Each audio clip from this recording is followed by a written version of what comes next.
It's time once again to go racing. The pressure is really on now. And it's pole position. And it's pedal to the metal, go, go, go!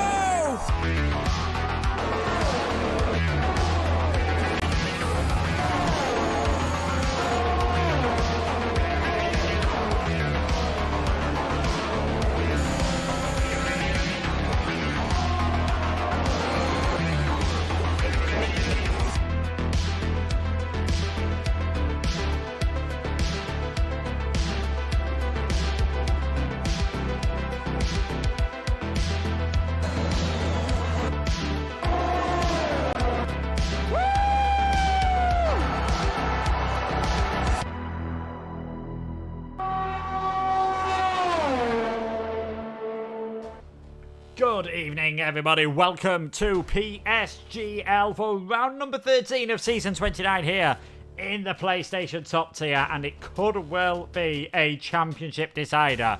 All Yoast has to do is outscore Duncan and Blizzard, even just avoid being outscored by them too much, and he will become season 29 champion. But both of those drivers will be determined to stop him around the circuit of the Americas. This is the United States Grand Prix. My name is Luke Etheridge. Joining me in the commentary box, as always, is Mark Alimonda. Mark, the simplest thing Yoast can do tonight, if he wins the race, he wins the title. Luke, and a warm welcome to everyone in the chat who has joined us for the stream so far. And yes, you're absolutely right. It is firmly in Use's hands to finally earn his first crown of PS2F1 on the PS4 side. He's finished third in the past, second in the past as well in the last 2 seasons, so he's been on every step, but not the one he wants the most, and he has, been brilliant so far this season. And yeah, he's certainly got all the potential to take that championship tonight. Yeah, we will quickly run you through the top end of the championship standings. Yoast on 132 points, Duncan 36 behind on 96 points, Matthew Alder, Blizzard, as he was formerly known, he's just 2 behind Duncan on 94. Those are the only 3 in the championship battle. Then you've got Jordan 49, Benjamin and Sam Corby on 41, Georges on 40, Will G, his second place, getting him back inside the top 10 in the championship. He's on 32. And then Leo and Midnight rounding out the top 10. So, like we said, simple for Yoast. Simplest option for him. He wins the race, he wins the title. It's pretty simple for Duncan to try and stop him. If he wins the race, it will carry on to the final 2 rounds at Azerbaijan and Brazil. But Duncan and Matthew, if this streak of podiums continues for Yoast, they've got no chance. Exactly, yes. I mean, for Duncan, the objective has to be tonight to win, which he's, proven several times this season capable of doing so. He got those back-to-back wins at Austria and China in particular, which was his most outstanding drive of the season for sure. But yeah, Use has been incredibly consistent since the British Grand Prix, which he won. 3 of those being victories, 3 third-place finishes, and a second place in Austria. I mean, he had a patchy first 5 rounds. I mean, he was either hero or zero. But yeah, I mean, that kind of consistency you very rarely see in this tier. And yeah, he's just been absolutely outstanding. It kind of reminds me of Ash Bess, who recently retired from League Racing, or is about to. His run to his only top tier championship, where he had a really patchy first half of the season. Then he just came absolutely storming back at Tony and took the title on countback in the final round of the season. That's definitely not going to happen this time, because I don't think, unless something extraordinary happens, I don't think we're going to have it decided on a tie. Yeah, I think the only way it can be decided, well, I guess I'm not sure it can be now, if I'm being perfectly honest, but Duncan and Matthew Alder can both get themselves up to 5 wins, the same amount as Yoast, and it was a victory last time out for Matthew. A fantastic win for him, getting ahead of Yoast in the Mexican Grand Prix early on off the start line, in fact, and then retaking the lead in the race. Uncharacteristic penalties from Yoast last time out dropped him behind Will G into 3rd place. He'll be hoping that doesn't happen tonight, because USA is definitely a circuit where you regularly see drivers pick up penalties, and keeping it clean could once again be oh so crucial to deciding the destination of tonight's race and possibly the championship. Yes, I mean, so often we've seen, you know, Blizzard throw away wins for having too many penalties, but he had an immaculate race last week, no time penalties whatsoever. And yeah, there was that period in the race in Mexico where they were all clearing the traffic, where Use just pushed a little bit too hard to follow Blizzard through the traffic and picked up a load of warnings and 2 time penalties, and in the end that was decisive, and that allowed Will G to pick up his first ever podium in the top tier with a fantastic drive to second place last time out. But yes, Blizzard, you know, I think he reminded some people that on his day he is a match for anybody in this tier, and he'll be thinking, well, I can still win this championship. It's not looking very likely, but I can still, you know, give you something to think about, because it only takes one really bad day for Used and suddenly it's blown wide open again. Yeah, certainly. You know, I think the championship battle you referenced between Ashbest and Cliffy was referenced by Blizzard last time out. He's saying, look how far Ash came back from. I'm not giving up yet until this is done. And I think at the start of the season, we'd have been surprised if we'd have said after the first couple of races, it would take until round number 12 of the season for Blizzard to get that second victory of the season. He looked so dominant in the first few races, picking up a victory, 3 pole positions in a row, just perhaps not quite getting the results his dominance deserved, and who knows, maybe if he had, this championship would be ever so slightly closer. We are just heading into qualifying then. It is going to be nice and dry for the qualifying session, and it's also going to be dry for the race as well, so that is one less thing Yost and perhaps everyone else in this championship battle has to worry about. And we have got a few cars now just starting to head out into circuit, being led by F1's newest podium finisher, Will G. Yes, plenty of drivers out on track straight away. Now, of course, as we've both regularly raced at this track, this is one of those circuits, Luke, where the alternate strategy can be extremely powerful. Arguably one of the most powerful on the games in recent years, certainly this one included in that. So, does anybody outside of those fighting for the championship fancy getting that P11 and giving themselves that alternate strategy advantage? Because that advantage when you are on the softs in the final part of the race can be absolutely enormous.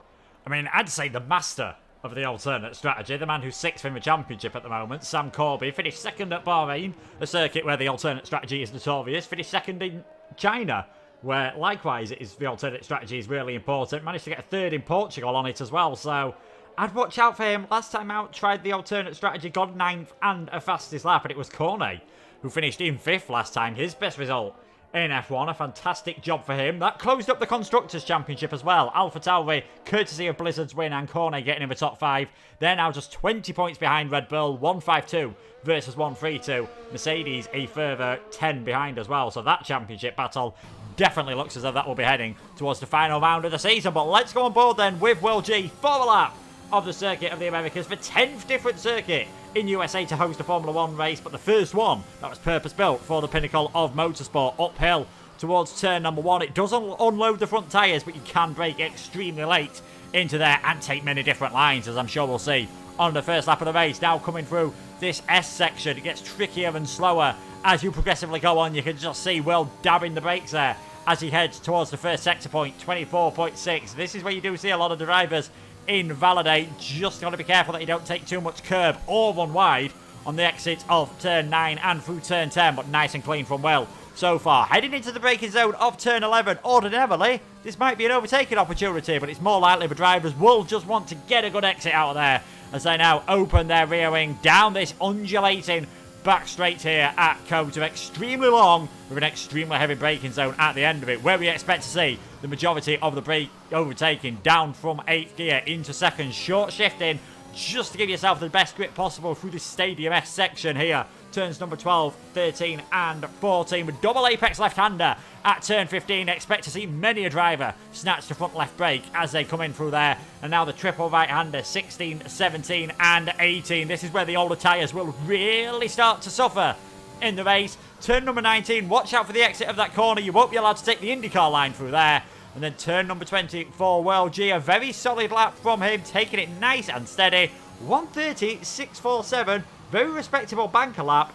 Well, almost as fast as what we saw pole position in F2. Yes, they're getting down to business straight away. Use was quicker in the first sector as he rounds the final corner. And, well, in fact, he's invalidated somewhere. I think he invalidated in the final sector because he was fastest in the first 2 sectors. But yeah, Use, big news, has, like Mexico, messed up his first run. Yeah, another one that has as well. Blizzard's also got his first run wrong, so he'll be hoping to get a second run, although I think last time out he did do fantastically well towards the end of the qualifying session. We see there Jordan now goes fastest, 1:30.619 for the McLaren driver. Has had a victory this season, and he's still up there in that best of the rest championship battle with his teammate, with George's, with, can't even really count out Will and Sam from that battle as well. Extremely close for fourth in the championship at this moment in time. We're on board with Duncan. He was looking pretty quick through the first sector, had a massive wobble in the in the third sector just at the start of it, coming through that stadium section. So I wouldn't expect this to be the fastest time. Yet to get a pole position, qualifying definitely the Achilles heel of Duncan. Didn't lose too much time in the end though, just over a 10th off pole position. As that is now, we've seen I think that's Dan Erko who's just slotted up slightly. Paxi now a full-time driver in the Alpine, so after one race as a reserve where he picked up points, he's been rewarded with a full-time seat in place of Lars. He goes into 6th place, and Sam Corby has tried to see what he can do on the medium tyres, but a 1:32.420 already not good enough for the top 10. Everyone who wants to get in the top 10, surely you've got to pick a set of softs. Yes. The fact that Sam has gone into P11 on the mediums, I get a real sense, he's done this before, he's going to try and qualify as close to the back end of the top 10 as he can. I think he's going to try something different. So both Red Bulls invalidating their runs on the first run.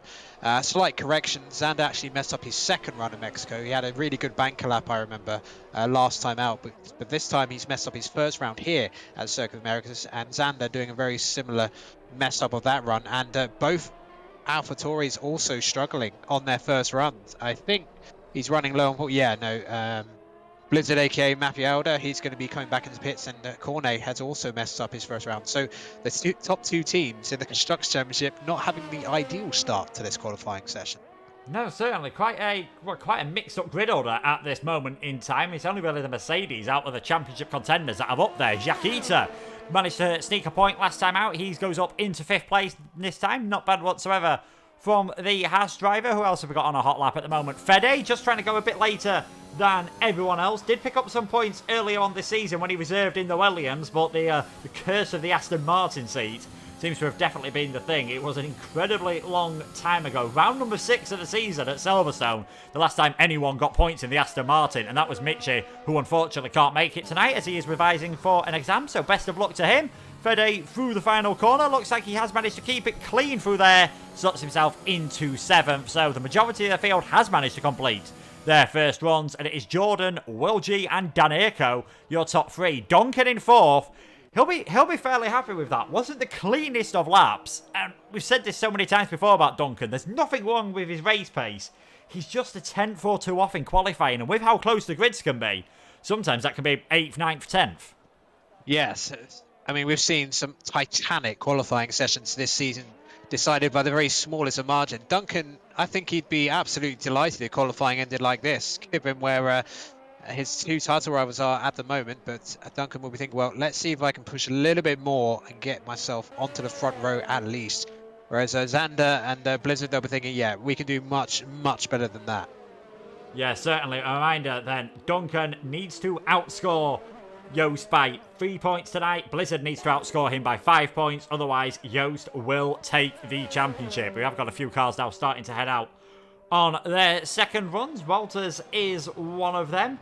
Has scored some points earlier on. 5th and a 7th in 2 of his 3 races so far since making the step up towards F2. Did finish 3rd in the championship the season that Joost got his 2nd place. So on his day, has definitely got the pace to work his way up the order. We are now nearly halfway through the session. Quite a few more cars starting to head out on the circuit. Very interestingly that Sam Corby did do that first run on the mediums. I wonder whether he's just wanted to save some softs for the race. You can see safety cars around this circuit. It is possible, especially in that first sector. If you just get it wrong, the turn 2 curb is one where I've seen plenty of drivers lose it there before. In fact, entirely through that S section and quite high speeds. Probably not catching the car and might just find the barrier if that happens. Yeah, so it's one of those tracks where you either get no safety cars or whatsoever, or you get several. There's no sort of middle ground there. And both the AlphaTauris and Red Bulls now on circuit looking to hit back in this qualifying session. They haven't got too much time, so they're going to be under enormous pressure for their final runs if they mess up this one. Yeah, I wonder if it's going to be worth them maybe just leaving something in hand on this one. Only a tenth or two, and then trying to go for it a bit more on a later one, just in case. Trying to get that banker in, because like we've already said, starting just in outside the top 10 is not going to be bad whatsoever. If you're starting 17th, 18th or 19th, you can kiss any chances of points goodbye most likely, unless we get an absolutely crazy race. Benjamin, he's invalidated on this lap time. Walters hasn't at the moment. He's kept it nice and clean at the moment, so we'll see what he can do as he comes through, comes towards turn number 12. Sector 2 just after this. Nice heavy braking there, keeps it clean through there, cuts as much of the curb as you're allowed, and that is for Walters coming through there. 36.6 through there, so 24.7, 36.6.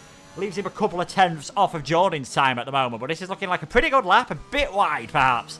At turn number 15, might have only cost him half a tenth, but with how close the grid is here, you can see we've only got just over half a tenth separating the top three drivers at the moment, all on a 130.6. But Walters heading around the final couple of corners now. Where is the Alpine driver going to slot himself in? Paxi, his teammate, is 10th for the moment, and Walters slots in just behind him on 11th place. We have got Cornet. He is setting a clean lap this time. Gets it nice and clean through the first couple of sectors. His teammate on a lap as well, as Alexander and Joost, and none of them invalidated so far. Yeah, the Red Bulls are definitely on the pace. Interestingly, Xander has done the fastest Sector 1 of anybody. Eustace has done the fastest Sector 2 of anybody. So the Red Bulls really on the pace. But, Xander invalidates straight into turn number 19. So he's messed up his run. He was going so quickly. That was going to be a top 5 before. And Eustace has as well. Eustace has invalidated at the exact same corner. Turn 19, tripping up both the Red Bulls. This is what I said. Sometimes it's worth just leaving that tiny bit in hand on your second run. Otherwise, as we've seen there, they've got to get it all done right at the end of the session now. Casper is actually fastest of everyone in the first sector, so he's flying around. The driver that we don't really want to mention how much bad luck he's had this season, because we can always say, it's time for Casper to get that podium, and it never quite comes off for him. It looked like he'd found a good run of form with Silverstone, Austria, and China, I think it was. 2 fourth places in that, and could well have even got another podium.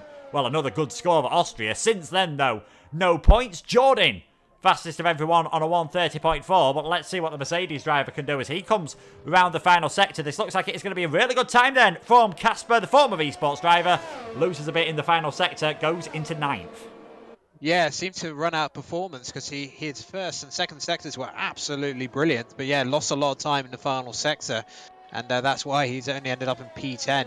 And look at that. The McLaren driver is having a fantastic session. As I'm trying to... is that Ard Appel Gamer? I'm not sure how you say that, to be honest. As Blizzard runs the final corner, this is definitely not going to be a representative time. A 151.194. And actually picks up a little unintended toe from the Alpine ahead of him. So he's actually going... Oh, is this a... I think that's a next... Yeah, it's a next. So... Yeah, Auda has actually invalidated as well, and that's a next lap invalidation as well by the looks of it, because he's still red on my screen. Yeah, so must have got it wrong coming through the final corner. We've seen it happen plenty of times, so that is 2 of the title rivals are really finding it difficult around here, and Duncan didn't improve on his lap time as well. Jacques Eater's just shot himself up into 3rd place in the Haas. Absolutely fantastic lap from him. I think his teammate's highest in the championship at the moment, not to get a podium, but down in 14th at the moment. Haas, the highest team in the championship, not to get a podium, so definitely a chance if you do qualify in 3rd place. But it is Jordan Benjamin in 2nd, and McLaren 1-2. Jacques Eater is in 3rd place. It was McLaren, of course, who did win the first race around this circuit. Lewis Hamilton in 2012 in what turned out to be his last win in McLaren, and many thought it would be a last win for a while before he joined Mercedes. How wrong we all were.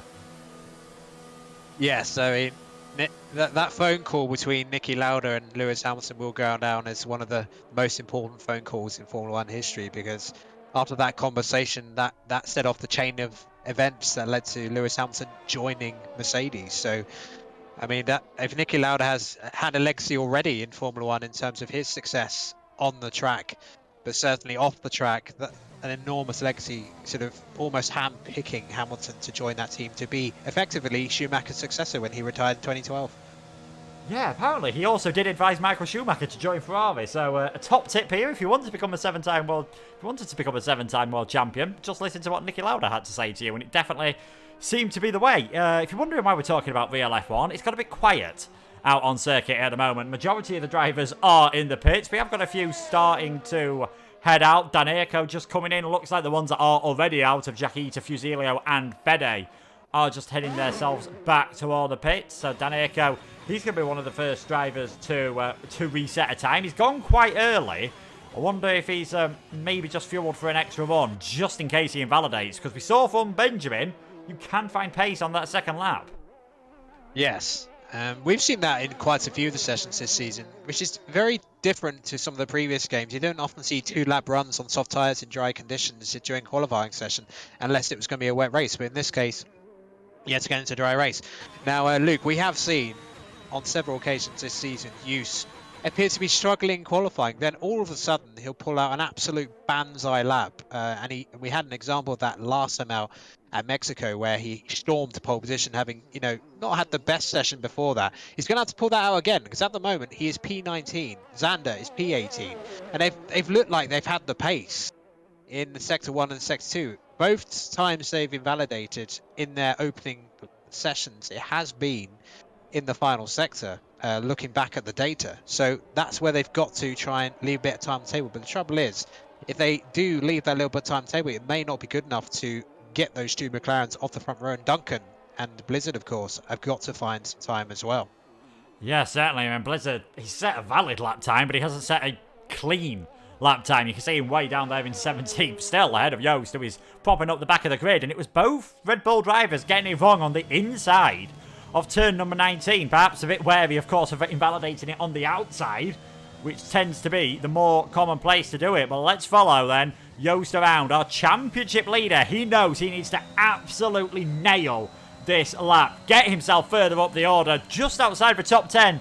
Wouldn't be too much of a bad thing. He has got a bit of a healthy lead, but can't afford to be right down at the back of the grid. Keeps it nice and clean through the first couple of corners. Or saying that, just hits the curb slightly through turn number 2. Is Joost starting to feel the pressure? Quite possibly. I mean, it was steady through the S's. I think he's frightened of getting invalidation for a third time in this session, which would be frankly unheard of for his season, given his excellent form in qualifying all season, the amount of pole positions he's had. I mean, Blizzard's been his main rival in most of these qualifying sessions. Duncan, as we talked about earlier, not always the quickest in qualifying. But yeah, steady lap so far, not the quickest Sector 1. Seems to come into his own on Sector 2, has a very good straight line speed. Looking at the speed trap information, he's in the top 3 in terms of the straight line speed. So that seems to be a strength. That may be why he's suffering a little bit in some of these medium strength ballers. And look at that, purple in Sector 2, which just backs up what I was just saying about that straight line speed. Because of course a lot of Sector 2 is all about that straight line speed on the back straight through this technical section. And then that spectacular observation tower, they fly past now through these Turkey-like right-hand bends. Of course, at Turkey, turn 8 is left side. Here goes, and this is where they've been tripping up. Also, oh, and he really goes deep into that corner. That wasn't an ideal line. He was just trying to get a lap in. How quick is this going to be? Across the line, then Juice goes, and is P2, so front row. So he has not got pole, but he has banged in the time he needed. Yeah, not a bad run there. Just got perhaps held up ever so slightly by Walters, thinking it would have been more of a distraction than actually providing any turbulence. Vander, his teammate, invalidated again through the final sector, so he was very close to it, was Joost, but he didn't quite fully invalidate his lap. Checkered flag is out, and this man we're on board with now, Matthew Alder, has gone fastest of anyone in the middle sector. He's now the championship contender. That is under all sorts of pressure in the Alpha Tauri, but again, we've seen him come back from a long way down so many times this season. Through the final corner, gets a bit of a slide on in that Alpha Tauri. What can we see here from Blizzard? Heads towards the finish line, 1:37.25. Lost quite a bit of time towards the end of the lap there. Was a long way off. Duncan goes fastest of everyone, 1:30.359 from him. Wasn't quite fully paying attention to that lap. Benjamin gets himself up into second. Georges has got into 6th place, but for now, looks like Duncan is going to be on pole position. Oh, it was a phenomenal Sector 3. I was on board with him the whole time. It was picture perfect. I mean, that is surely got to be one of the best laps he's ever done in this tier. And he's, been in this tier for a while now. But that was incredible Sector 3. That made all the difference. It was faster than anybody. Blizzard actually had a really good first 2 sectors, but as soon as he went quickest in sector 2, he went really deep at turn 13, and that's what cost him the time in the end. That is why he's currently P9. Yeah, we're just waiting for a few more drivers to finish off. Fusilio and Fede, they've invalidated on their run, so I don't think we'll be seeing any more times in this session. But if you're going to get your first pole position of the season, when you realistically need to win to have any chance of staying in the championship, it's not a bad time to do it. VSR Duncan really performing under pressure there, and he's got a couple of cars in between himself and Joost, and also, as this is probably a more realistic goal for him, getting second in the championship, he is a long way ahead of Matthew Alder, 9th place. I'm sure he wouldn't have minded in the end being half a tenth of a second slower and started 11th. So am I right in saying if Duncan was to win this race and Joost be second, then the championship would carry on without the fastest lap? Yeah, I think even with the fastest lap, Joost would then be 33 points ahead, and there's 34 still on the table. So Duncan, if he wins this race, the championship will carry on. If it finishes as they're starting, of course, he'd close that gap down to 28 with 34 remaining, ignoring any fastest laps. So definitely difficult, but not impossible. We have seen stranger things happen. He's done all he had to do in this first qualifying session, got himself onto pole position. So that means Joost is going to, if he's going to win the championship this evening, he's going to have to really fight for it. Look at that, absolute Dutch masterclass, top 4, all Dutch. So Duncan takes pole, Benjamin in second, Jordan and Joost on the second row. It's a VSR masterclass there. Then OP Yakita Georges in 6th, Will G in 7th, Daneko in 8th. Then it's row 5, and that's for Matthew Elder, Casper in P10. Then the 2 OP drivers after that. And then further down we have Ogiano, San Corby, Cornet, Paxi, Azakome, Walters and Zander. Desperately disappointed with P19, and that could have quite an impact in the Constructors' Championship. Yeah, certainly. I think even Zander's admitted himself that most of the season he has been carried by Joost at the moment, down in 14th in the championship. Only got one clean run in, and that was his final run on 2-lap old tyres. So can't imagine he's going to be too happy with how that qualifying went. But invalidated all 3 runs, and we mentioned that after the first run. Do you just save a bit of time on your second run to make sure you've got a clean lap? Zander and Joost didn't do that, but Joost didn't backfire. Even though he perhaps took it a bit careful through sector 1, it still was incredibly quick. For his teammate, definitely did backfire. Yes, I think it definitely backfired for him there. You know, after his superb performance last week, I think Matthew Alder will be very disappointed with his qualifying. Sort of in the low order of the top 10, and he's not even going to have that advantage of the alternate strategy of, you know, having a disappointing qualifying session and then trying something different. So he's going to have to try and gain some places in the opening lap and then try and build from there, because we're going to get the typical DRS trains early on, but the strategies certainly converge at the end of the race. Those outside the top 10 may have a part to play whether the tyres was decided tonight. Yeah, certainly. That alternate strategy, how much the field spreads out as well, can determine the effectiveness of that alternate strategy. Duncan, first pole position of the season, looking for that 3rd win, looking to keep this championship alive around the Circuit of the Americas in Austin, Texas. 5.513 kilometers, 3.425 miles, 20 turns, some of them modelled on Istanbul Park, we've already mentioned Hockenheim and Silverstone. A very undulating, very exciting track. And these are the tyres the drivers will be going for. Interestingly, that Cornet going for a very aggressive strategy here. Clearly wanted to get a good start. Clearly wanted to get some moves done early on. He's gone for a fresh set of softs. Everyone outside the top 10 is on a fresh set of mediums. And of course, as we saw in qualifying, everyone inside the top 10 starting on the used softs. Well, I'm going to be keeping a very, very watchful eye on Sam Corby, who has many times in the past in this tier started outside the top 10 and made it work. And we talked about it very early on in the broadcast. This is one of the most powerful circuits for the alternate strategy. So don't be surprised if we see at least one driver outside the top 10 ending up on the podium by the end, if they have the pace to make it work. Yes, certainly. I'd also say watch out for the man just above him as well. Ogiano, shown in the last few races, started to show some good pace. Got an 8th the last time out in Mexico. His first points for a while. Didn't, penalties in the end did cost him. Did finish higher out on track than that, but it is amazing. Apart from the first 2 races of the season, every time he's finished, he's got in the points. So I think he could be one to watch out for tonight. Fusilio and Fede both hoping, especially Fede, he's hoping for his first points in a while. But Fusilio, perhaps a dark horse to get his and Hasser's first points of the season. What can Joost do from 4th place? A reminder, Duncan needs to outscore him by 3 points.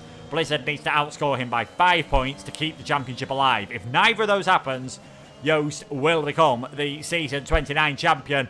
He's just got to keep himself calm, though. Not do anything silly. But then again, the drivers around him, they're going to be thinking, Joost's fighting for a championship. If I just send it on him here, he's bound to get out of the way. That is the disadvantage of building such a championship lead. Other drivers will take a few liberties because, well, they're not going to be risking it because they will be wanting to try and seal this championship. So yeah, don't be surprised if you see someone like Yakita or Georges or even Will G, they get a really rocket of a start and Joost doesn't. He may be under threat. This is one of the most unusual turn ones. It's basically blind if you're in the cockpit view, so you have to really get your braking right, particularly with no assists, as it is in the top tier of PSGL on PS4. Yeah, Duncan with the best view. He's the 5th man this season to get pole position here in the top tier, and he's got that long run down towards turn 1. And you do see quite a few times the man who starts in 2nd place can sometimes get the best getaway, as we are just waiting for all the cars to get onto the grid. I think someone's actually... Oh, we've got a bit of a... What on earth has happened here? On my screen, we've got Asacombe quite a long way up the grid, almost in the back of Shizu Ogiano. He's, I think, was it Giancarlo Fisichella? Many years ago, ended up parking in the wrong place on the grid, but I think we're going to have a restart here. Yes, yeah, no, it's bizarre. Yeah, I don't know. That looks like a slam dunk desync there because I can't see any other reason. I'm just trying to see. Yeah, he's 17, so he's definitely out of position. I can see an empty grid slot where he should be, so he's completely out of position. Obviously, it's not Azakomi's fault. And his car's moving again, so... Oh, he's definitely out of sync. He's actually just started. There goes the Ferrari. Unless, yeah, he's left session, but I don't know what's going to happen now. If he leaves the session, that might trigger the starting lights. But yeah, that is not something I've seen. I did see a few glitches like that happen on F1 2017 in the very early days when the game came out, where cars would just appear like that on the grid. But yeah, Azakome is not leading the Grand Prix, but he is on an extra formation lap. If only the game had such a facility. I mean, can you imagine, Luke, if the starts were fully manual, you had to actually get into your own grid space and... oh, wait a minute. The screen's gone black. Has it gone black for you? Yeah, it has gone black for me. We've got something happening here, folks, but I don't know if we're quite sure what is happening. I mean, does it always surprise us? Isn't that? Oh my God, we actually, well, we're going with the race by the looks of things then. We are underway then with the US Grand Prix. Quite a strange start there, but Duncan in the lead. Jordan trying to go all the way around the outside of his teammate. Benjamin there, the two McLarens fighting. We've got a Williams in the background running wide ever so slightly, but it is Duncan in the lead of the race. Jordan second, Benjamin in third. Joost is in 4th place. Everyone looks to have got through the first few corners cleanly. Asacombe saying he's got internet issues, so he will not be able to take part, unfortunately, in this race. So we are down to 18 runners already. But Duncan, despite all of that, and apologies for missing the start, as we did have a black screen on our end, so I did switch away from the race footage, as we've got Paxi and Sam Corby battling side by side, all nice and clean at the front of the field. Not too many moves as well. But still, Sam and Paxi are battling side by side with each other. But it is Duncan remaining in the lead of this race, Jordan in second, and then Benjamin in third. Unfortunately, I don't think the glitches have ended there, Luke, because it seems to me, at least visually, a lot of the drivers are on the wrong tyres outside the top 10. Pretty much the whole field's now ended up on softs for some reason. But yeah, a really solid start from Duncan, was under no threat whatsoever from the two McLarens. The two McLarens were thinking, well, we could fight lead, but actually they kind of covered off Joost to kind of maintain their positions, as George Nader has crashed out of the race, but I don't see his car at all, so I don't know if that's another desync. But yeah, no, his car's retired. Well, actually, it hasn't crashed. It's just kind of pulled off the circuit. So I wonder if there's been a decision made about a restart. I'm not sure at this point. But yeah, I think it's just where he's pulled off. He's got a damaged wing, so maybe just called it a day as Fusilo pulls into the pits. Not sure what he's intending to do. Yeah, looks like he's got damaged. He's going to go wing change in the pit lane. Yeah, so Fusila has got damage here. I think that restart, in the end, ended up catching a few drivers by surprise, obviously. So Fusila was in a good place in 11th. He's now he was one of the few drivers, I think, to actually be on the right set of tyres for what he'd gone for. So originally it was only Cornet who was on a set of the soft tyres, and he used them very well to bump up the field. He is now up into 10th place, leading the pack on a fresh set of tyres, and we have got a few drivers here debating whether to restart, but the majority of the field seems to be carrying on, and Jordan right on the back of Duncan here. The Mercedes definitely not able to get away.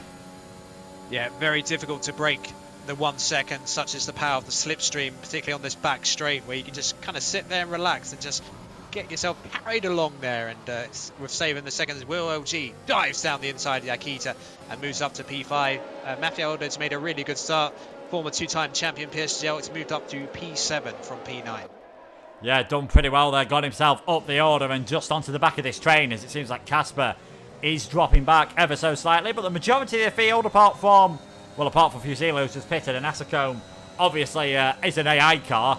He's out of this race, so the majority of the field, apart from them two, are in this long DRS train at the moment, which is going to be a bit of a nightmare if you're towards the back of it. It's good news if you're on the medium tyres, and you can just keep in this train, even though you won't have too much grip through the middle sector at this point. But Duncan's still leading then, got that gap up to about 7/10 of a second, and it all just seems to be splitting out. No one really close to the car in front. Matthew Alder all over the back of Jakita, and Yost pretty close to Benjamin. Yost, I don't think he'll be too upset with that start. Managed to hold position, not really under now loads of pressure from the cars behind. It's just going to be difficult to move yourself up the order in this train. Yeah, it's going to just have to bide its time, wait for some mistakes, and that is entirely possible, such as the nature of these intense racing. So one retirement so far, and Asakome, I don't believe, was able to rejoin or might be completely out of sync, and that's another retirement. So Fusilo has retired in the pit lane, but that shouldn't be a safety car, and Duncan gets a good exit out of that hairpin, and Jordan's going to try and threaten the position. He is closing. Is he going to be able to go for a move down the inside? No, he has decided not to go for a move. Definitely wasn't within that delta to go for the move. No, decided in the end to think better of it. Fede's all over the back of Shizu Ogiano, and Ogiano had actually just dropped outside of that all-important 1 second window. So that's going to be good news for all the drivers who did start in the top 10 on that set of the soft tyres, and this has definitely changed things in this race quite a lot now, because you've got Ogiano and Fede on a set of mediums. Sam, Paxi, Walters would have been on that set of mediums, but they were the unlucky trio that have been, unfortunately for them, shoved onto a set of the soft tyres. So this definitely changes strategy for them, and good news for those that are inside the top 10, because it's less drivers on the alternate strat to try and make things work. Back onto lap number 4 then, still no real change up at the front of the field. Yost getting close to the back of Benjamin, but can't do anything. Ben just runs a bit too wide through turn number 1. Looks nice and safe for now. This race has got undercut written all over it with the way it's panning out. Absolutely. Yost is definitely looking a bit quicker than Benjamin at this point, for sure. Just the way he's sort of steering through some of these slower corners. This looks a bit more planted, his setup. And yeah, I think it's going to take for Duncan and Jordan to do some real battling to kind of shuffle these positions. But I think this is what the pattern will be for most of the first stint, as Yost forced to go slightly deeper into the corner because caught out a little bit by Benjamin braking slightly earlier than he perhaps expected. But yeah, definitely looks a bit more on it at the moment, as Jordan again tries to close down Duncan. But I think Yost has half a chance to go for a move here actually, but doesn't go for it. I thought he might have gone for a lunge down the inside, and Jordan goes very deep into the following corner, but luckily wasn't close enough Duncan for any damage to occur, as Yakita on the coattails of Will G, and I think that's the only reason really that he's keeping what looks like a much quicker Mafia behind for the time being. Yeah, we saw it was just a slight mistake from Matthew that did cost him on that qualifying lap, so we know he has definitely got the pace, and I'm with you. I'm surprised Yost didn't just try to send one up the inside there. It looked like he definitely got the pace, and I think it just braked about 10 metres a bit later. He'd have made the corner, and I don't think Benjamin would have had much to do, but really deciding just to play it safe at this moment in time. One man who can't afford to play it safe is Matthew Alder. He's all over the back of Jakita. Is he going to send one down the inside into turn 1? Just about gets it stopped in time. Bit of wheel banging between the two of them, but a very nice move from the Alpha Tauri. He is up into 6th place, and crucially, didn't drop outside of the DRS range to Will G. So he's been the big winner in the first part of this race. You can see up 3 places, Will up 2. We've got Corney up 5 on that strategy as well. The biggest loser out of those that are still in the race is Jaquita. He's dropped from 5th to 7th. Yeah, that was a really nice move from Mafioda. He had to really judge that because there wasn't a lot of space on the apex because Will G was right there. His Williams was in that space but was able to get the move done. And once again, Eust looks so much quicker than Benjamin at this juncture, but isn't able to get the move done because every time Benjamin gets to DRS, but he just looks so much quicker than the McLaren ahead, coming on the throttle. Yeah, I think it was just a tad further back than last time. Jordan was floating onto the back of Duncan, but you can see at the moment, just from the batteries as we scroll through the top 4 drivers, none of them really using a lot of electrical energy, all quite happy to just sit in this train at the moment. It's Benjamin who's used the most, and he's still got 71% left on his, as Paxi and Xander going side by side here through 16, 17 and 18. This is going to be pretty brave to do, and Xander's managed to get the grip all the way around the outside. He is up into 14. For a reminder, he needs to try to get himself up the order to help his team out in the Constructors' Championship, because both AlphaTauris are scoring at the moment, both Mercedes, only one of the Red Bulls, and that is Yost in 4th place. Aguiano still dropping back a couple of tenths a lap from those that started on a set of the soft tyres, so he's now 2 seconds behind Cornet, but still one to watch out for later on. This DRS train, though, definitely not helping those on the alternate strategy. They'd have been hoping to at least be closer to the cars in front, and if they are still in this massive train later on, it'll be harder for them to pick the drivers off once they've got the grip. Yeah, they're keeping the softs in that optimum performance really well, but I do wonder whether the top 10 soft tyres were reset to a fresh set of softs, because it seems unlikely that only those outside top 10 had that weird glitch where some of them had different tyres. So, because looking at the lap times, they look a lot quicker than I expected for what would have been used tyres already going into the start of the race. So I do wonder whether they have got fresh tyres from the start because of that glitch, but obviously we won't know that until after the race is over. Well, I'm just looking at the TAS system at the moment, trying to do some sneaky sleuthing. All those in the top 10 have got fairly similar tyre life. And that includes Cornet, and of course he was meant to have fresh tyres. All those outside the top 10, apart from Aguiano, and he is on a set of mediums according to the game, they've all got fairly similar tyre life. So I'm wondering if all these drivers further down the field, like Sam Corby, Paxi, Walters, if they are actually on a set of mediums and the game is showing a set of softs. Now, where this could be a problem is later on when it comes to the pit stops, of course, as here comes Sam Corby on the back of Aguiano, the Alfa Romeo with no ERS. Down the inside goes Sam. If these soft tyres have got the performance of the mediums, but the game thinks they're softs, then they're going to have to go onto the mediums anyway. Yeah, and another potential issue is that if the game isn't detecting these tyres properly, then we could get some disqualification glitches. Benjamin has a massive moment on the run down to the hairpin, and Juice is going to think about a move down the inside. Here he comes, side by side, both of them go. And yeah, Benjamin did really well to save that, but I think he's about to lose that 3rd place.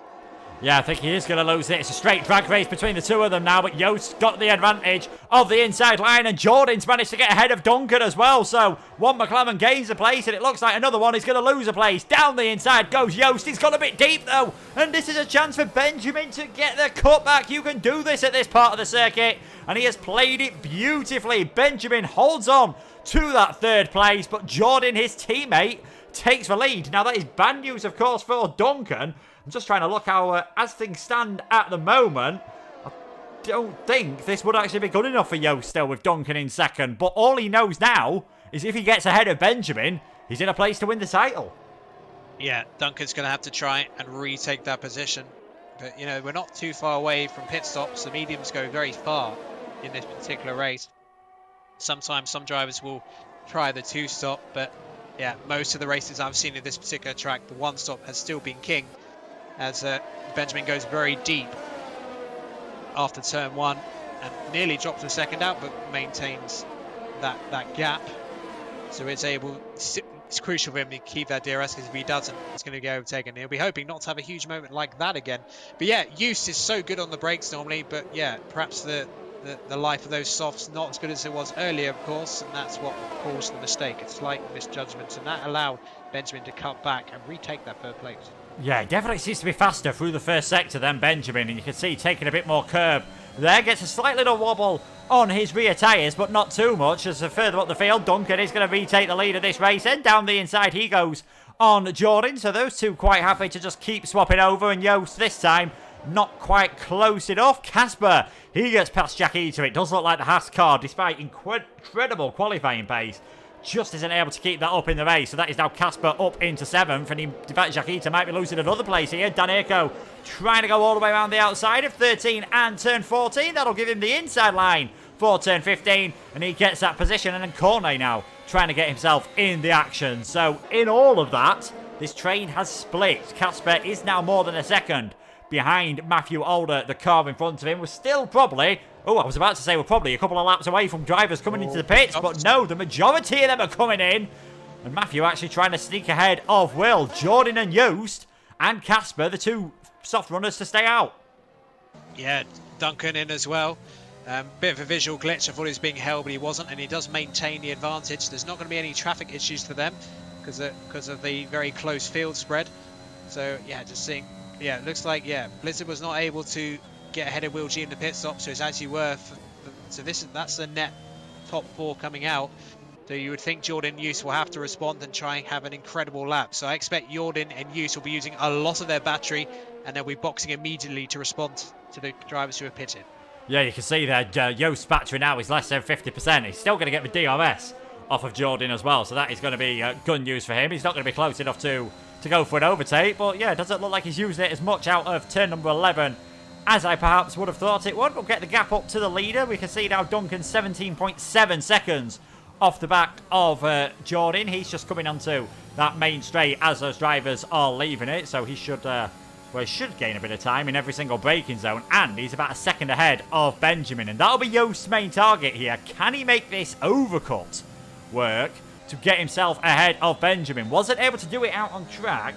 Has he got enough left in the tyres that he's able to do it in the pit stop? I think that's going to be very difficult. Matthew Alder, though, he's got ahead of Will G. So if Blizzard pulls off this undercut here, you never know. I think a net podium place he might just be outside of, but could jump Joost. This could be crucial. Yeah, that was a huge move for Blizzard. Got that done, and that is the thing that Joost is going to fear. He's probably not too concerned about Duncan. He's probably not going to come out ahead of him unless he's had an incredible in-lap. But yeah, getting stuck behind Blizzard as well from the undercut. It's going to be very close though. Duncan's coming up now. Oh, it's going to be incredibly close as they exit. Yeah, Duncan's got through. Where is Blizzard? Blizzard, has he got ahead of it? Oh, they're side by side for turn 1, but Blizzard's done it. Joost is now dropped behind his other championship rival. Yeah, and Will G fancied a bit of action in all that as well. He's just managed to stay behind Joost though, so that is disastrous. All of a sudden, a couple of laps ago, looked as though he was going to be in 3rd place. He's now in a net 5th, really stuck in this train is Joost, and the worst news for him, the man directly behind him in the championship, has held on to the lead of the race, and he has 1 lap fresher tyres. Duncan then now 8 seconds off the actual lead. That is being held by Sam Corby on whatever weird hybrid of tyres he's got on his car at the moment. But Sam doing what we've seen so often, qualify outside of the top 10, stretch for tyres, try to make this strategy work. Now can Benjamin, can he get some moves done on the back of Duncan? It looks as though he didn't have quite the same pace as his teammate earlier on, but he's not doing too bad now as Casper gets ahead of Jack Eater. Joost's going to need some of these drivers to start battling. He's going to hope that the McLarens go for it early on rather than perhaps do the more sensible thing, which would be wait towards the end of the race. Yes, but I got the sense though that I think Benjamin's made a slight misjudgment on his battery use. I think he's used a bit too much, so he's going to have to do a bit of battery saving. I wonder if Duncan knows that. If he does, and he sort of puts on a powerful lap, he could break outside of that DRS, because Benjamin, if he doesn't have the battery to go with Duncan, if indeed he does that. Yeah, certainly. Duncan, you can see there, he's at 56% at the moment, about 40% more than what Benjamin has got at the moment, so he's really going to have to go quite heavy on his battery saving. Casper lost out in the pits to Jack Eater, but did manage to get that position straight back into turn 12 as we get a lovely helicopter shot here of this sweeping S section, modelled on Maggots, Beckett's and Chapel, of course, at Silverstone, just going on for quite a bit longer. Further up the field, Xander all over the back of Fede, Oggiano and Sam Corby, just unable to do anything in this train at this moment in time. And it doesn't look like anyone's really close enough to make a move in this. So all staying nice and stationary for now. Joost again, he gets a good exit off of turn 11, just with the DRS. He's not able to do anything. I wonder, if I was him, I'd be thinking, right, I seem to be so fast through the first sector and able to stick with the cars. Is it worth for me just going for the move into turn 11 rather than waiting for the DRS? Yeah, well, the thing is, he's got to think of the championship. You know, at the moment, it's looking like he's not going to seal it today. But yeah, he's got to try and hope that the McLarens will be aggressive against Duncan, which would really help him. And that would possibly get opportunities for him. You know, a poor exit out of one certain corner might open a door for him to get a place as Blizzard clobbers into the curb of turn 19, which unsettles the car for a moment but gets it nicely under control. And Blizzard, you know, he's got no choice. He has to attack at some point on those two McLarens and Duncan to keep himself in championship, because he has to outscore Use by 5 points today, keep himself in the title hunt, and he's not doing enough for that at the moment. No, certainly not, and he's on slightly older tyres, and we've just seen Joost set the fastest lap of the race. It turns out that Jess has done the commentator's curse, our F2 commentator and head of commentators here at PSGL. She said no one had got a penalty, and Oggiano has greatly obliged the Alfa Romeo driver now with that first driver to get a 3-second time penalty, a lot longer into the race than I definitely expected. So fair play to all of these drivers getting penalties. I think, like Caden said, Benjamin just used a lot of ERS to try and ensure that he stayed, well, got back within the DRS of Duncan, because he was out of that early on. But now the problem is he's not really able to save any. And later on in the race, that could start to become a bit of a problem. But he's still staying behind for now, and it doesn't look like anyone really close enough. We have got a bit of a train. Next time we're going to see some proper action, I think, as if Duncan catches up those alternate strategy guys before they come into the pits. Well, I think they're going to catch Xander and Fede in the not too distant future. Walters and Paxi, assuming they are on the softs, as they look like they're on, although they've gone a long way on those softs. So I think they've definitely extended, as Sam does yet another lap. So it is entirely possible that they could be on the mediums anyway. I mean, the lap times are very similar to the medium runners behind them, but then again, Walters just coming in. So that's one less for Duncan to worry about, and he's retired from the session. Interesting. Yeah, that is very interesting here. Just on my screen, it's showing his game has got 48% tyre wear.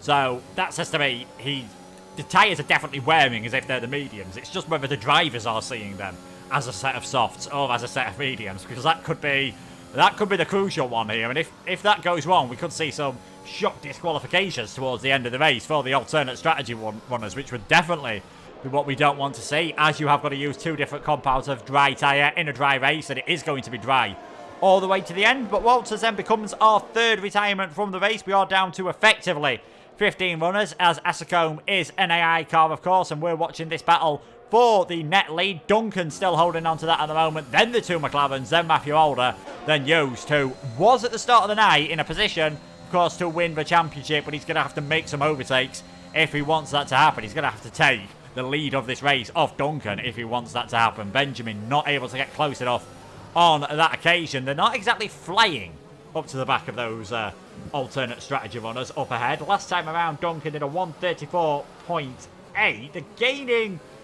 about a second of a lap, so they might not catch them up, which might be a good thing. They don't get the dirty air, but also that means they won't get any chance to take advantage of the DRS. Yes, and you know, looking at AWS, it will accurately say that they will catch them at some point, because let's be honest, it's not always that accurate, AWS. But certainly for those who've been out on those mediums a long time in this race, who haven't pitted yet, it's getting a bit loosey-goosey out there for them.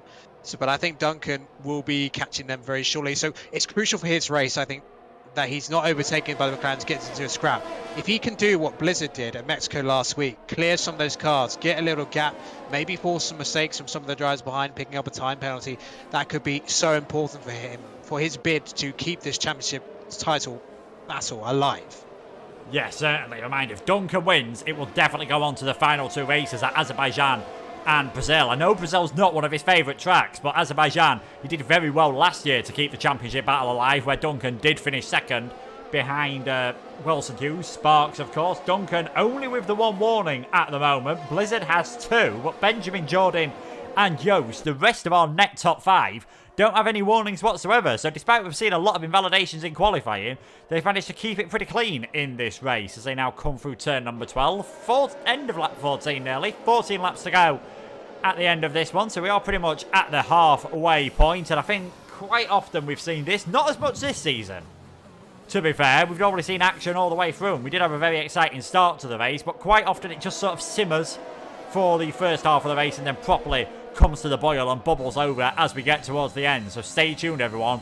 This should be an absolutely fantastic finale. Can Duncan hold on to take the victory and keep the title going on for another round? Will we see Joost get high enough to get the championship with 2 rounds to spare? Start of lap 15 then. Duncan almost within DRS range of Paxi, and probably at some point during this bit he's going to start feeling the effect of the dirty air.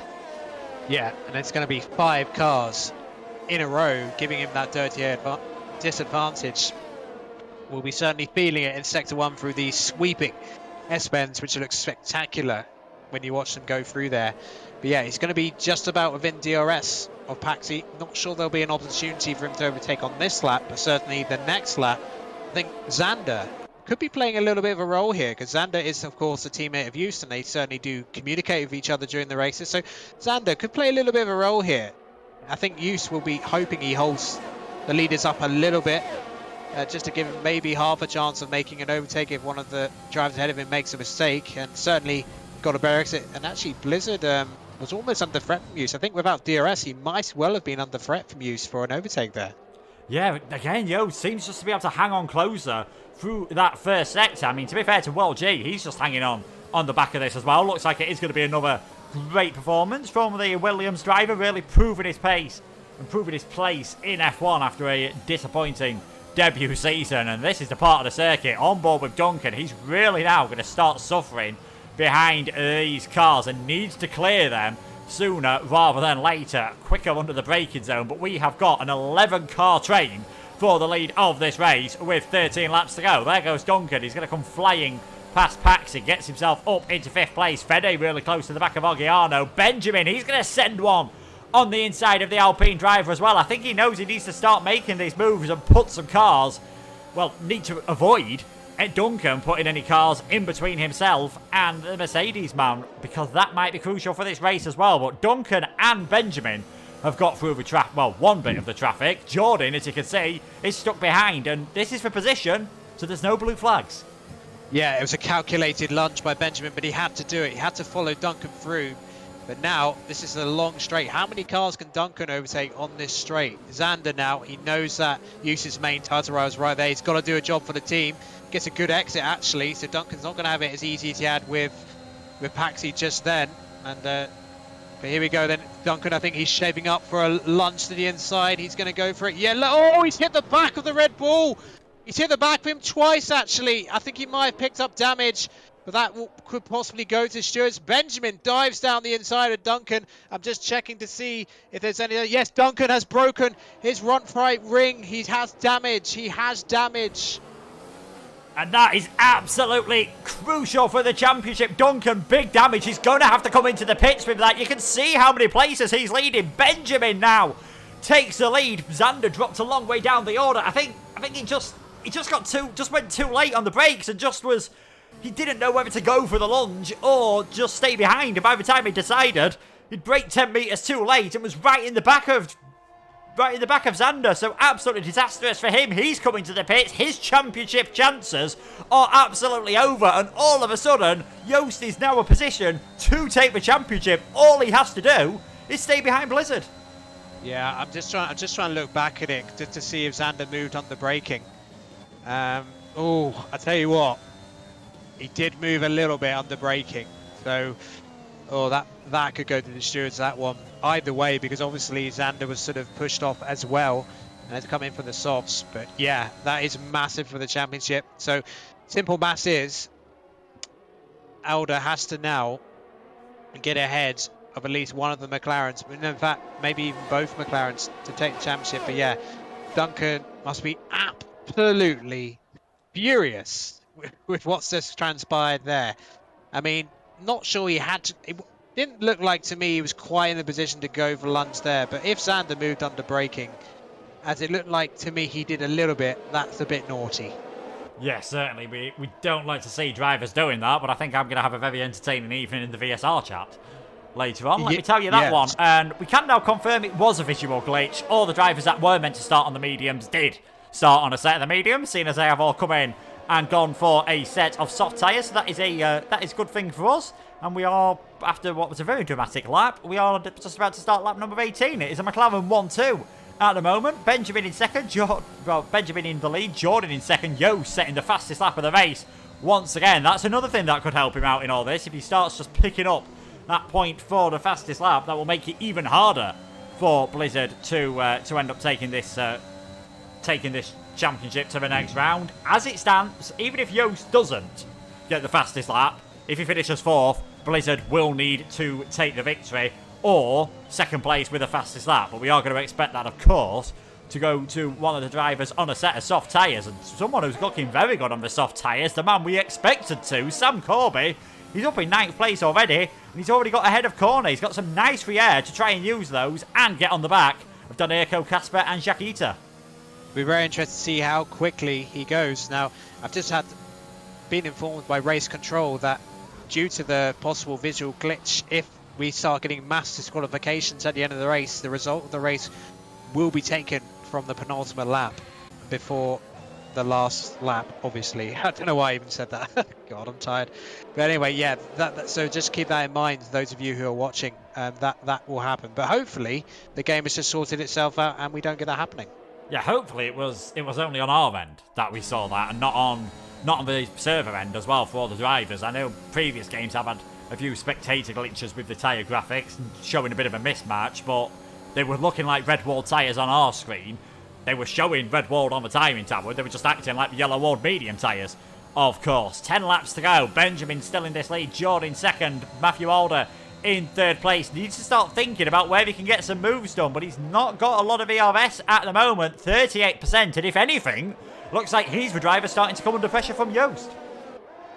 Well, Sam Corby just went 2 seconds faster than the race leaders, and there's a furious battle going on behind between Orgiano Cornet and Fede. Fede 1 place away from getting Aston Martin's first points in a very, very long time. So I'm sure those of you who support the Strolls will be cheering them on every single way to get that first point for Aston in a long way. Dead last in the constructors, of course.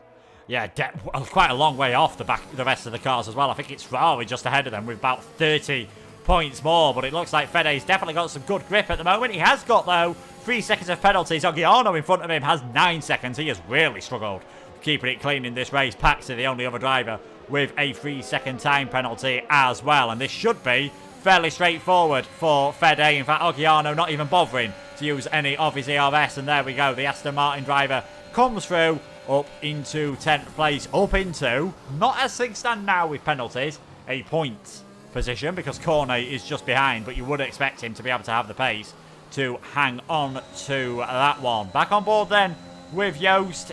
He's just got to try and keep things clean at the moment. He's going to be hoping, of course, that Will doesn't decide to go for a bit of a lunge, and if anything, it looks like Will's not able to stay as close to the back of Yost as Yost is to the back of Blizzard. But Yost still got to be careful.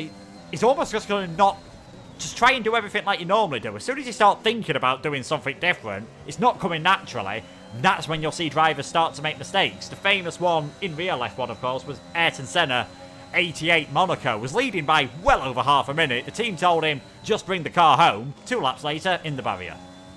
Yes, and you know why that happened? It's because he was informed that Prost got the fastest lap of the race. So there's a bit of mind games by Prost there, and that's what led to Senna over-pushing the car and slamming it into the wall and losing what was going to be a win by about 50 seconds, if I remember rightly. But yeah, the body language of the top 4 just subtly changed on that previous lap. The way they were pointing their car, looking slightly more aggressive. I think the gloves are about to come off here. Yeah, certainly. We've got a lot of drivers, a lot of drivers from the PC team. We've got Connor as well, just speculating What did happen there between Xander and Duncan? It will be very interesting to see the debrief of that one. I think almost certainly it will be going into the stewards, and there'll be a lot of chat for Ty, Sam, Brett, and all the management at VSR to deal with at the end of this race, because it's not ideal whatsoever to see them crashing. But it did help Xander's teammate out. Not being cynical here, just stating the fact, it definitely helped Xander's teammate out. And Joost, 8 laps to go at the end of this one, is now in a position to win the championship. All he has to do is stay in 4th and hope that Matthew doesn't manage to pass both of the cars ahead of him. And Xander's having a bit more fun now. He's battling with Cornet. I think that's the second time we've seen him go round the outside of someone at 16, 17 and 18. And Xander back up into 12th place. Could still get himself the points here as Oggiano. I think very shortly he is going to become the effectively 5th retirement from this race. Yeah, he picks up more time penalties. I think he had 12 seconds, and yeah, he came in angry, frustrated. He'd had enough. He called it a day. Too many time penalties, and yeah, frustrating afternoon for Oggiano after a very good race in Mexico last week. Yeah, certainly did an absolutely fantastic job in Mexico last week. Just penalties there cost him, and they proved to be extremely costly for him today. So that yellow flag will get itself cleared. It is just for the AI car, of course. It's been in terms of massive crashes, fairly clean race. In terms of small crashes, we might have seen one very decisive and potentially dirty crash. We will have to wait and see, of course, how that is judged by the stewards. If it does go in there, Jordan getting closer to the back of Benjamin, and he's now got Blizzard trying to send one up the inside of him. I think Blizzard's realised now's the time I've got to start making these moves if I want to get this championship lead. Gets himself forced off wide all of a sudden, and now him and Joost are going side by side through turn number 15. Who's going to come out ahead between these two? And now it's Joost who's been shoved off track ever so slightly, but he's got the inside line for 16, 17 and 18. There's a bit more wheel banging, and all this is doing is costing them time and bringing Will G back into play. But Matthew holds on, or does he? He's going to have to go very defensive into the final corner, and that's really going to compromise his run up the straight. Yeah, he's gone very deep into the final corner. He did incredible to sweep back past Joost through that fast right-hander section. Will Joost dive back at him? Perhaps he's trying to tempt Joost into being really aggressive and, you know, causing himself a self-inflicted accident, which would obviously benefit Blizzard massively. But that was aggressive, as you can see. That was borderline. It could have been a massive accident between the two. But yeah, this gives the McLarens a little bit of a breather for the time being. But despite all that battling, Luke, they are still within the DRS of the two McLarens. Yeah, did manage to hold on in all of that. It was Jordan, of course, who you could argue was the first aggressor, just squeezing Matthew off a track. Can't think where he's seen that or got the idea that that is what you're allowed to do in motor racing, but I think enough's been said about that over the last few weeks, if we're being perfectly honest. But Matthew Older, now what has cost him, he's had to use a lot of ERS to defend that position from Joost down the pit straight. He's just over the 11%, and we will see that red light start flashing on the back of his car very shortly. This, pretty much, you'd say, barring a mistake, he's got a couple of laps to try and save some, but that's pretty much going to end any chance he's got of being able to get a move done on Jordan, who's looking a lot healthier on the Baxi situation by the tune of 70%. Yeah, and all of this battling may just play into the hands of Sam Corby. He just did a nice move down the inside of Yakita in Sector 3 and should get past Casper pretty quickly after that. So Sam is looking very good for a top 6 finish, because Daneko's not too far down the road. So as long as he doesn't get any time penalties, he should be able to get into that. Might be a little bit out of range of the podium positions unless there's time penalties, because the pace of the top drivers in this league, when they switch to the mediums, just kind of put it out of range of the alternate strategy just a little bit. Yeah, that did happen in the end, and of course we're waiting until the end of lap 27 to see what happens, because of, if you weren't there for the start, there was a bit of a glitch with what the tyres were showing on here, and we're not sure if Sam and a few other drivers are going to be disqualified by the game for not using the right type of tyre. And if that is the case, results will be taken from lap 27. Matthew Alders having to go defensive here into turn number 11, and again that is going to compromise his run. He's got a bit of ERS here to try and hold on ahead of Joost, but this just could put the cherry on the cake on the championship challenge here. Matthew's having to go very defensive here, and Joost's going to have to try and send it all the way down the outside very late on the brakes into the hairpin, and Matthew's just holding on, squeezes Joost wide ever so slightly. That gives him the inside line for 13 and 14. But of course, Matthew's going to be able to send it into 15. And just about, is he going to stay ahead for now? They're really catching up to the McLaren in all of this. And Joost gets a time penalty. Oh, well, that'll definitely go to Stewart's because he was kind of nudged off. And again, Blizzard's going to have the inside for 19. He's got 2 warnings, don't forget, so he can easily pick up time penalty. So what a battle between these two. This is absolutely incredible between them. Now, as it stands, Joost would only use 1 place because of that penalty. And that would be fine for him to still hold on to this championship. But I'm sure he'll be wanting to get ahead of Matthew just in case he can get that penalty removed and get himself onto the podium anyway and definitely secure the championship tonight. But yeah, it definitely looks as though he's got the AlphaTauri under a lot of pressure at the moment, and all that defending, you won't be able to do it for too long before you start getting dirt on your tyres, running offline, using a bit more, as we've already seen, using a bit more VRS and using a bit more tyres as well. And this is an incredibly thirsty circuit on fuel as well. You do have to go quite heavy on how much fuel you've got, as Duncan now picks up a time penalty. We've had no safety cars. I wonder if that could even play a factor at the end. Yes, well, it's getting a bit late in the day for a safety car here, but once again, yeah, Blizzard actually had a much more calmer lap and was able to get a little bit of a gap. So I don't think we're going to see any moves from use this time. So it's going to be calmed down for the time being. Jordan is just saving up his battery. He's doing what we saw from the Blizzard last week, where he's just saving up his ERS. Jordan, I don't think there's going to be any team orders between these two. I mean, it's a 1-2 looks on the cards here. But what we could see is a scenario of these two McLarens battling in the final few laps. And if they make any sort of mistake, if they sort of come together, then Blizzard could sneak through the pair of them and potentially, you know, keep this championship battle alive. As it stands, it's still good enough for him, I believe. Yeah, I'm just trying to do some quick maths here because of the count back situation. I think ignoring, well, we'll add the penalty on, of course. Joost would drop down into 5th place, so Matthew would go from being 38 points behind to 34 points behind. And I think because of the count back, yeah, he would still not be able to win the title. So he does need to get that 1 extra place, or hope that Sam Corby can get ahead of Dan Erko and get within 3 seconds. Then the championship would still go on to next time, but it is going to be incredibly difficult for him. And, as you said, Mark, I suspect Joost might be able to get that penalty removed. Yes, I mean, it looked pretty clear. Unless, of course, he picks up an extra warning, in which case that would be 3 seconds. So that's what Joost has got to think about. So you can't afford to pick up another warning because he would not get the penalty removed. Yeah, so it's all getting very exciting here in the final few stages. We've just got Assacomb's AI car coming in as well, just to add an extra variable into all of this. Jordan closing onto the back of his teammate, not getting that move done for now, so he's going to stay behind. I wonder if he's going to go for it on the final lap, as we see so often, and that would be extremely cruel for him if he then does go for it on the final lap.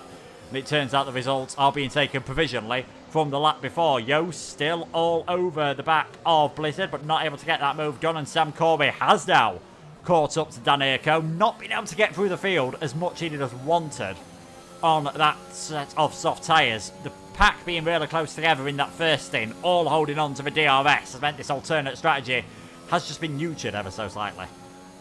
Yeah, but, you know, Sam's still on for a really solid result, top 6 finish, and who knows, with a few more time penalties, he might pick up maybe 5th in the end.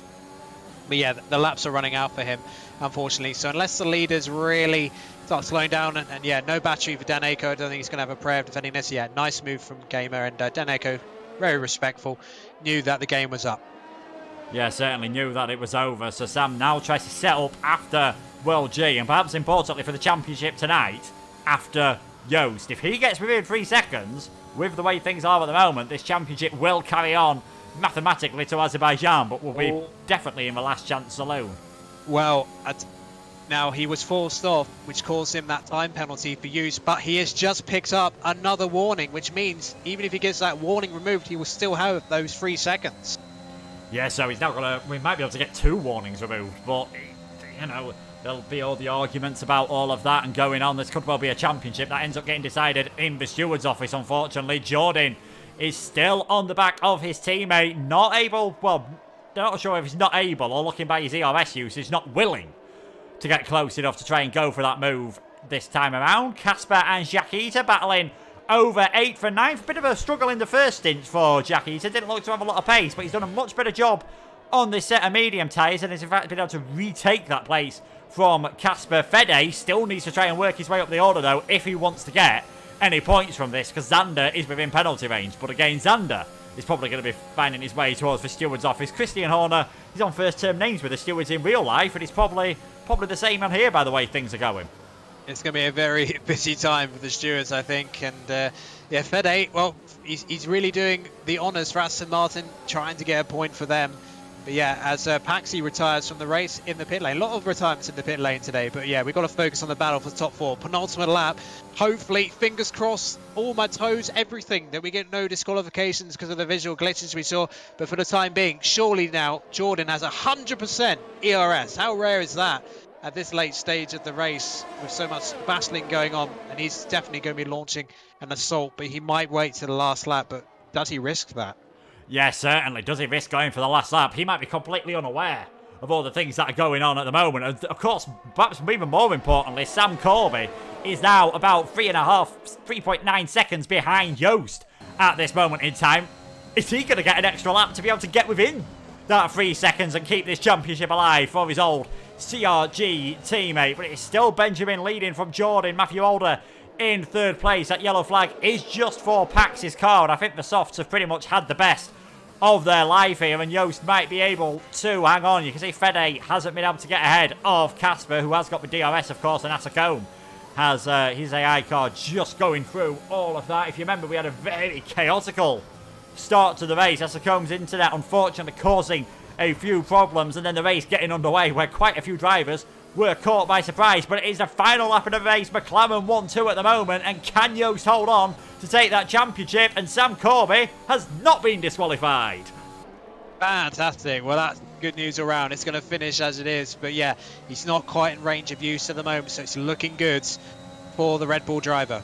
It's going to be so close at the end of the race. We are on tenterhooks at the moment. Jordan, though, just losing a bit in the dirty air, as you would expect, on those older tyres on the back of his teammate Benjamin. Both of them have had a victory so far this season. In fact, Benjamin was on a pretty good run of form until the last race where everything went wrong for him in Mexico. But now is surely the chance where we're going to see Jordan go for the move. Takes a bit of a later line there into turn number 11 and makes a bit of a mistake coming onto the straight, and that might be it for Benjamin. He's using a lot of his ERS. Duncan has retired from the race, and that is actually out on track coming through turn 9, so definitely means his championship chances are over. Benjamin starts defending thin air going into turn number 12, and that could be costly because here comes Jordan trying to get alongside him, and Benjamin's definitely offline in this situation. Is Jordan going to send one up the inside of turn number 15? No, stays behind for now, but it's all about trying to get that better run. But I think that was his last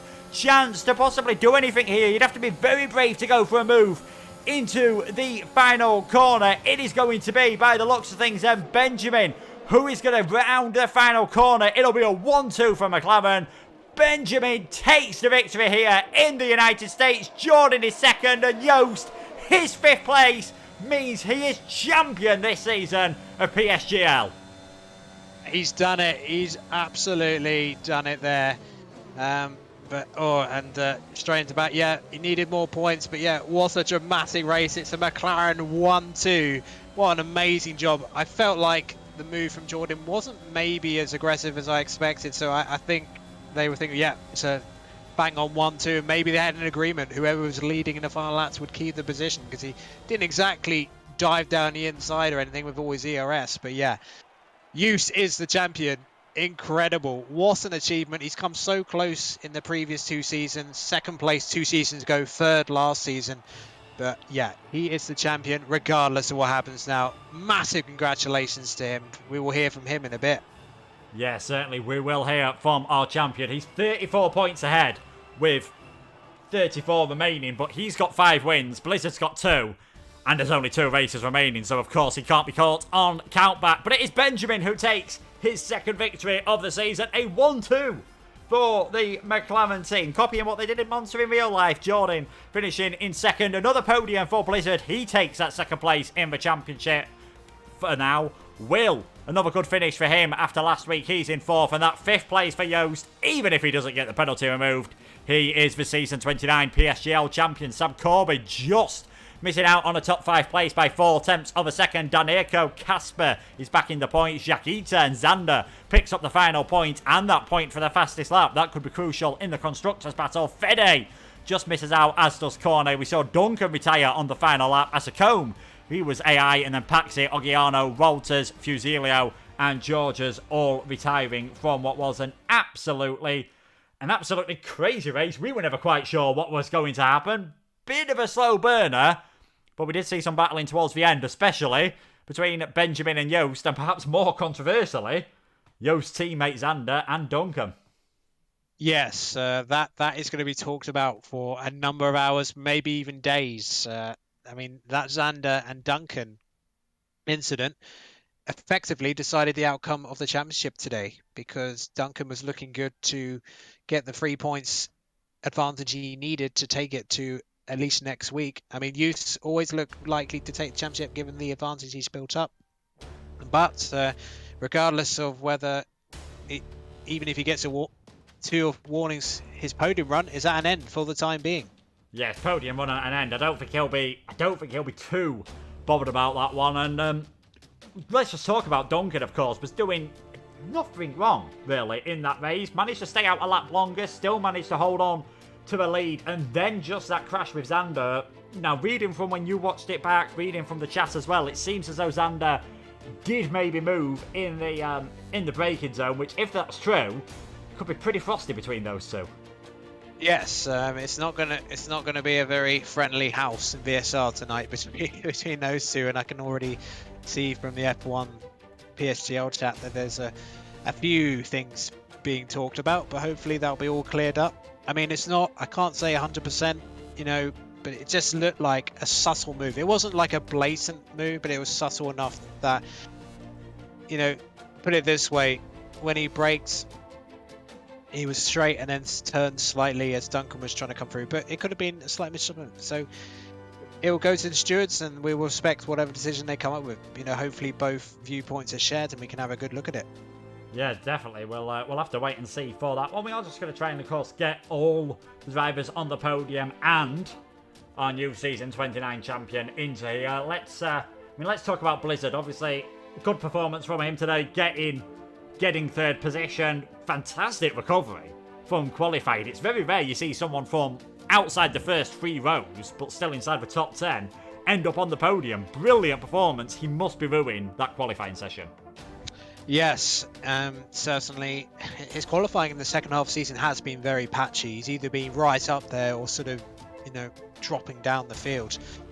But yeah, I mean, I think he's had better qualifying laps, but that lap right at the end to get him on the front row, that was so huge, because his session was a bit of a disaster before that, but he got onto the front row and that really gave him the platform to take the championship today. I don't think he was the quickest out there today. I think the likes of Duncan and the 2 McLarens were a bit quicker than him in some parts of the race, especially in the second stint, but it was enough, and he has more than earned his championship. He's been absolutely outstanding since the British Grand Prix round 6, and he's been, the absolute class of the field, and that is why he has won the championship with 2 rounds to spare.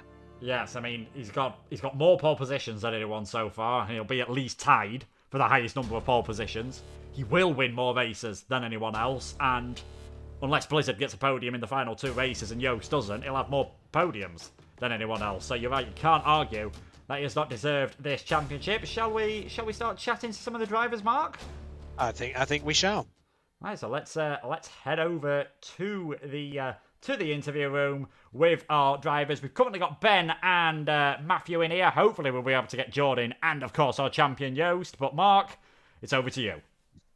Well, welcome once again to your post-race interview for the PSGL F1 Championship, and it is the Circuit of the Americas, and what was a very thrilling and intense race out there for round 13. We first start off with the race winner, Benjamin, a second win of the season for you. McLaren 1-2, a bloody good night for the McLaren team. Definitely, we had a good pace today, and I don't think I was really the fastest on track, but yeah, strategically we played it excellently. So yeah, really happy with that. Yes, I mean you had certainly a very, very intense first stint, and you were under a lot of pressure from use. But pitting earlier than some of the leaders, that really made you risk. That allowed you to undercut ahead of your teammate and use, and that allowed you to kind of control the race. But obviously, you were following Duncan, who was leading the race after, in terms of the net lead after the first round of pit stops, and they then caught that queue of medium runner cars. What did you make of the incident ahead of you between Xander and Duncan, which kind of decided the race for you, but also the championship Yeah. for Just? Yeah, I saw Duncan was going for it on Sander, and I thought they were both VSR drivers, so they wouldn't fight each other too hard. But then Sander defended, and I think he broke a little bit too late and crashed into the. I don't know who that was, but the one on the alternative strategy. And then Duncan just got caught up in that. So yeah, just unlucky for Duncan. So once that happens, obviously a bit of a shocking moment ahead of you. Did you think, yep, I think I've got half a chance of winning this now? Well, I thought I had a chance to win it without that crash, but yeah, well, if you're the first in a train and Jordan is behind you, he had really good pace as well. So yeah, just the same feeling about if I could win it or not. So when you raced, are you in communication with Jordan? Was there any sort of talk about, what to do early on, not try to lose the result entirely, being too aggressive, fighting for the lead? No, I wasn't in a party with Jordan, but I think we will be soon. Yes, well, he is coming in here right now, but massive congratulations for the second win of the season for you, Ben. And I'm sure if you just want to stick by as we talk to the rest, and of course speak to the champion shortly. But thank Yeah, you very much for that. thanks. And finishing second, completing the 1-2 for the McLaren team. An outstanding night here in America for them. Jordan, a superb drive from you. Perhaps slightly disappointed you didn't get the race win in the end, but overall a very good night's work for you.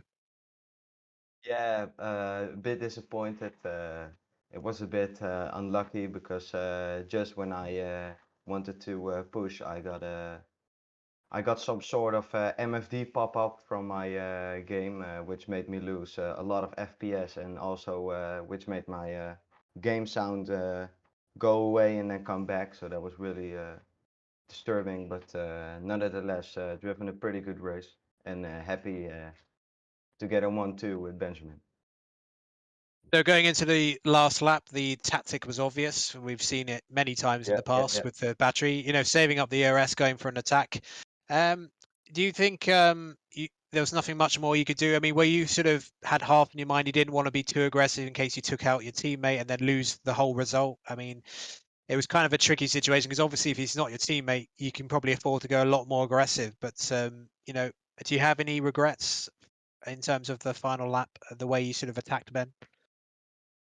Well, if I knew that I think he had a lot of ERS, I haven't looked back, but I don't have an engineer at time when I am driving, so I just try to do it on myself. But if I maybe knew that he had maybe the same amount of ERS as me, I would have overtaken him the lap before because I was very close then. But I thought, yeah, maybe he had 50% less, so he derates at the end of the straight, but it wasn't the case. So I could have probably, yeah, if I knew that he had such ERS, then maybe I could have done a bit better to overtake him lap 27. Well, thank you very much for that, Jordan. Hope you can stick around as we talk the rest of the podium. And of course, give our congratulations to the new champion. But congratulations on your second place. Yeah, thank you. And we follow up third place, Blizzard, aka Matthew. Another podium, following up on your excellent display in Mexico last week where you took the win. This time, third place. A good run of form for you being built at the moment. You had an absolutely titanic battle with Use as you tried to keep your championship bid alive, but sadly not quite enough as you just took the championship on track with his P5 finish. But considering how qualifying went, you must be pretty pleased with the recovery. Yeah, the race was pretty good. I mean, qualified P9, I think. Obviously, I did get lucky with Duncan being blown up by Xander, I think. But yeah, I just got through the field well and ended up being P3 by the end, and I did try and get past Jordan, but that didn't work. So, and then that also, because I munched through my ERS trying to do that, put me at risk of getting passed by Juiced, which is why he was so close to me. I was struggling with ERS really badly after trying to go for Jordan, but yeah, I managed to hold him off in the end. And you had no issue with, any of the sort of battling you had with Use. You didn't think you went over the line at all, because you did sort of slightly, I say not force off, but sort of go into the space, putting Use off the track and him getting a time penalty. Although he did get an extra warning later on his own accord. But you were okay with everything that happened there? Well, I mean, he probably was a bit annoyed by me pushing him off, but yeah, I was fine with everything he did. What I did may not. You could question it, but yeah, I don't think anything would happen with it anyway. Well, with the unless something extraordinary happens in the stewards, the championship is gone for you for another season. But with 2 rounds to go, I guess you can sort of relax a bit now, sort of really focus on getting the best result possible, and maybe giving yourself confidence going into the next campaign. Yeah, I just have to maximise the results, like I did today from P9. Just hopefully beat Duncan as well. I don't know how far ahead I am with him now, but that's going to be my main aim, to beat him, be nice and consistent to end the season. Well, thanks very much, Matthew, once again. Great performance to get onto the podium. Thank you. And last and absolutely not least, your new PSGL F1 champion on PS4 for season 29. He became second place 2 seasons ago, third place last season, but it is the top step of the top tier. You finished 5th on track today, but you are the champion of PS2 F1. Your initial thoughts? I'm really, really happy with it. I think I got a bit of luck with Duncan, that he got damage from I think it was Sander. So I was lucky with that, but I think I had the pace, but everyone was sticking behind each other and saved their ERS. So overtaking was nearly impossible, only if you have more ERS. So yeah, it was a very boring race until the end with Blizzard. And that was a spectacular battle to watch for the neutral. Not sure it was quite as enjoyable for yourself, but No. but nonetheless, I guess given the way the season's gone, there's been so many intense battles. It was almost a fitting way to win the championship for yourself. There's been very rarely a moment for you to relax throughout your entire campaign, and this was again another case of that. Yeah, exactly. Yeah, the battle with Blizzard, he pushed me a bit wide, so I was pretty annoyed with that. And then I got 2 warnings of it and my penalty, but I can remove it if I need to remove it, but I don't think so. So, yeah, really, really happy. So, of course, now that you are the new PSGL F1 champion, joining a real class field of drivers in the past, you join the likes of Big D here in F1, Jana Opmeer, of course, Blizzard, Lewis, and Sparks, who won the last 2 championships. I mean, how does it feel to join such a class of PSGL legends over the years? Not really looking at that, but of course it's nice to see. But the next step is to go on PC and drive against them and look what I can do to them. So I guess that naturally leads into the next question. Are you looking to move to PC immediately, or are you going to be back on PS4 for season 30? Of course, we have challenge series on PlayStation, so but I try to go as fast as possible on PC to drive some races on PC, but we will look at it. All right, well, that's a bit of mystery for the viewers at home. 2 rounds to go for you, Joost, and you will be celebrating that as the champion. Are you going to fancy doing a last to first challenge in the final round just to give the viewers some entertainment? No, I don't think so, no.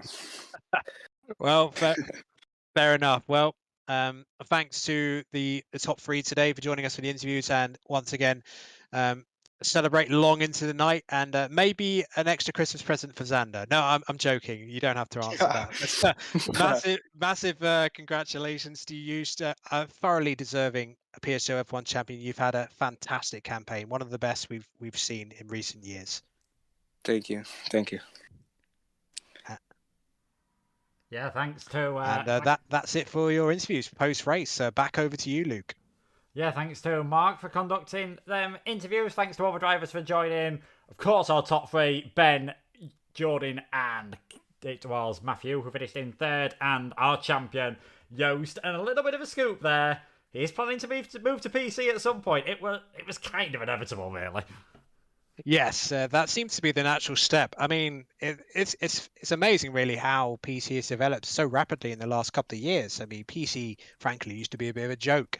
The consoles were always king on the F1 games, but that has been the natural progression. Full sim rigs, and Jan Otmir won this tier, and it's gone on to incredible success beyond that on PC and PSGL, and of course in the real esports series, which will carry on very shortly.